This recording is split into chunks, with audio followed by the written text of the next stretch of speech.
The Knicks have been one of the most pleasant surprises of the league this season. Their season's been defined by the team as a whole exceeding all expectations, Tom Thibodeau providing an immediate defensive impact, and Julius Randle ascending to all-star caliber.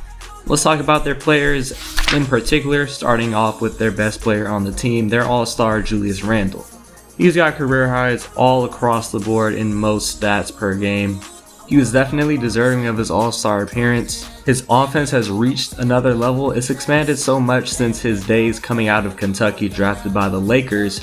Early on, he was just an athletic inside finisher that could handle the ball somewhat, who could drive from the perimeter in straight line drives, kind of just using his speed for being big and his strength as well. He wasn't really that creative of a ball handler.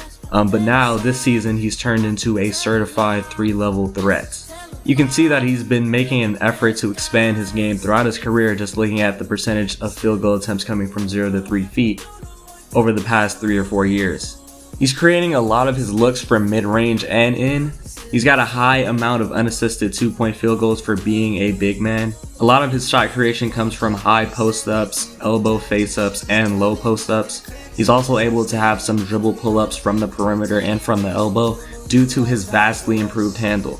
But I think the most important improvement from Julius for this Knicks team has been his improvement in playmaking. The need for a playmaker has been obvious in New York for the past 2 or 3 years, and Julius has kind of filled that void for the Knicks this year. We saw shades of it early in his career, but it's really broken through this season. A lot of those assists simply come with him having the ball in his hands more, him being more of a focal point on offense, and defenses kind of double teaming and trapping to get the ball out of his hands more. And with him facing all those double teams, he's improved as a passer out of double teams and passing through and around loaded defenses against him in the low block or whenever he's isoing from the elbow. I want to also talk about his shooting, just his shooting in general. It's just been much better. So now his off-ball scoring consists of pick and rolling and pick and popping, which makes him a more threatening off-ball scorer. He's also had improvements defensively, not just in the stat sheet. He's always had the potential to be a very versatile defender because he's always been this dude that can move very well at the size and weight of 250 pounds. Even when he was a bit chubbier coming out of college in his early days in LA, he still moved very well for being a chubbier power forward. But ever since, I think the summer of 2018, he really got in shape and turned into an athletic freak of nature. He still has that same strength, if not more strength, and he moves even quicker than he did coming out of college. So that makes him a lot more versatile on defense. He's big enough to hang with centers in the post, and he can comfortably switch 3 through 5. The next player to talk about is RJ Barrett. He had a slow start to the year, but he bounced back pretty quickly. He's shown some steady improvement from year 1 to year 2. The big improvement from RJ's game is that he's shooting the 3 much better. I think that is mainly because he's taking a higher percentage of his 3s from the corner compared to last season, and he's a pretty damn good 3-point shooter in the corner. His playmaking is okay. He doesn't have the highest assist numbers, but the in-game reads that you see in just watching a Knicks game or two, it really suggests that he can be a good secondary playmaker. I think he can be a 4.5 to 5 assists per game guy.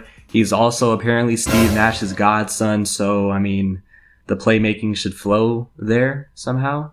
Not genetically, but family-wise, you know what I mean.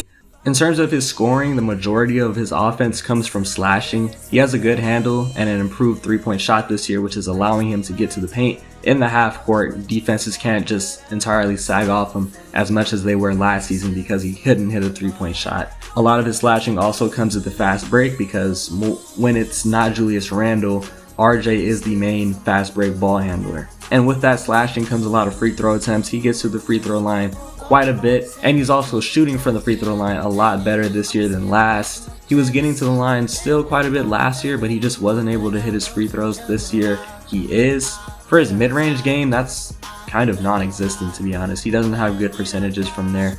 Even though I've seen a couple of games where it looks like the mid-range shot is more natural for him, taking some moving shots from the mid-range. It seems like it's a natural shot for him.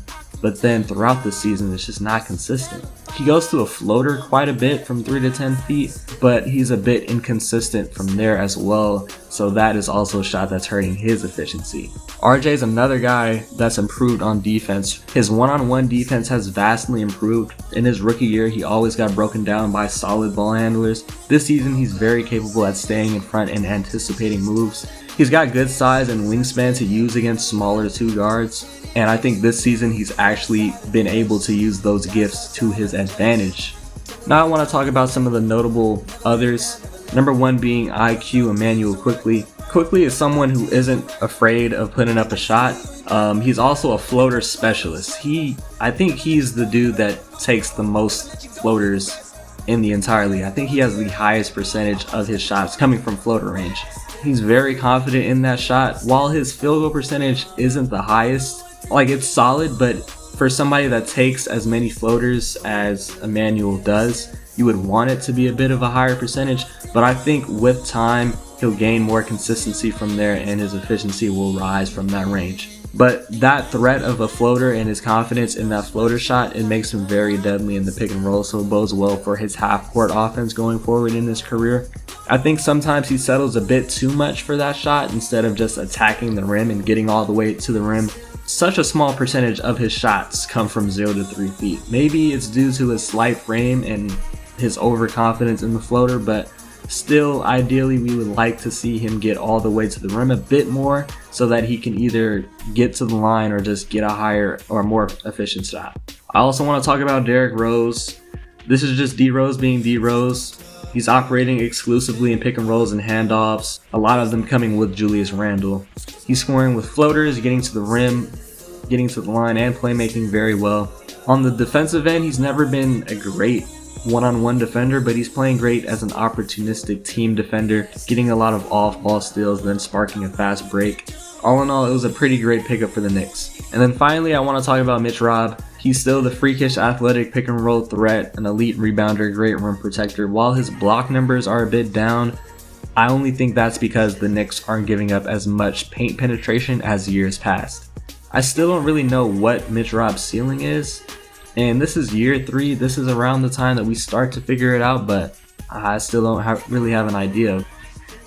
I want to talk about the team as a whole now. Offensive rating, it isn't the best.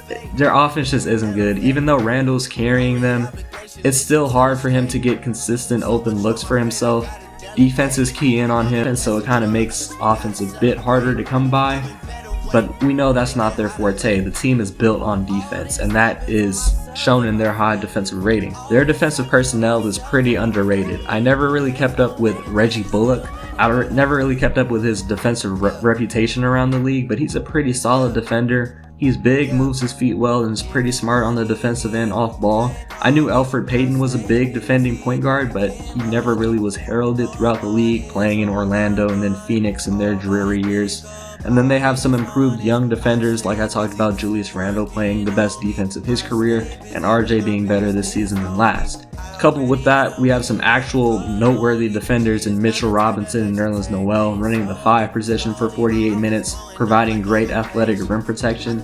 Similar to the Lakers last year with Dwight and JaVale just having that 7-footer, freakishly athletic patrolling the rim is kind of threatening the offenses to drive on.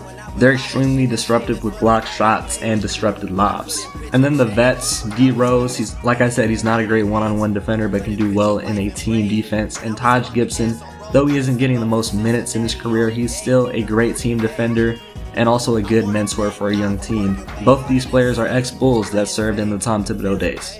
And then we have to talk about Tibbs. This is what he does. We saw it in Boston when he was an assistant coach for that championship team.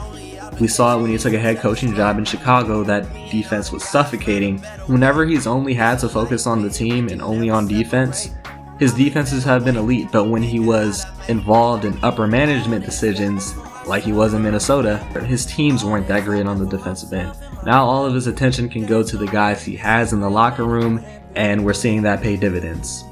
So the obvious strengths and weaknesses, it's going to sound pretty black and white, but strength, defense, they're just great defensively across the board. I don't know if there's one specific component of their defense that the Knicks are elite at. They're just solid across the board in all areas, which makes them an elite defense in general.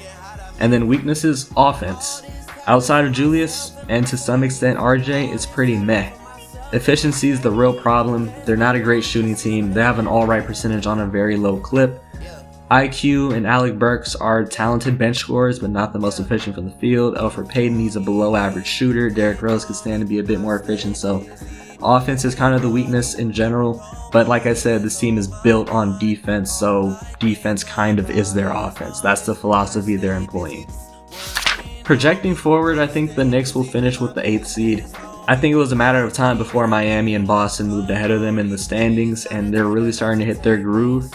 So I think they're going to get comfortable in the 5 to 7 range while the Knicks secure the 8th seed. But I do think they'll win their play-in tournament games, however many they have to play, and make the playoffs. They'll probably get eliminated in the first round because they're going to have to play the Nets, but it would be a very fun series to watch. 2 New York teams going at it, and I'm pretty sure the Knicks would be able to get a game or two because of their defense. I could see a game or two where it's just a mucky game, not the game that the Brooklyn Nets would want to play. They want to play a more high-scoring brand of basketball, and if the Knicks are able to clamp in and lock in on defense and muck up the game, and it's a 93 to 89 game, I would definitely see the Knicks winning that type of game 1 or 2 times. But hey, any playoff experience, any playoff basketball for New York, I'm sure all New York fans would love to see that.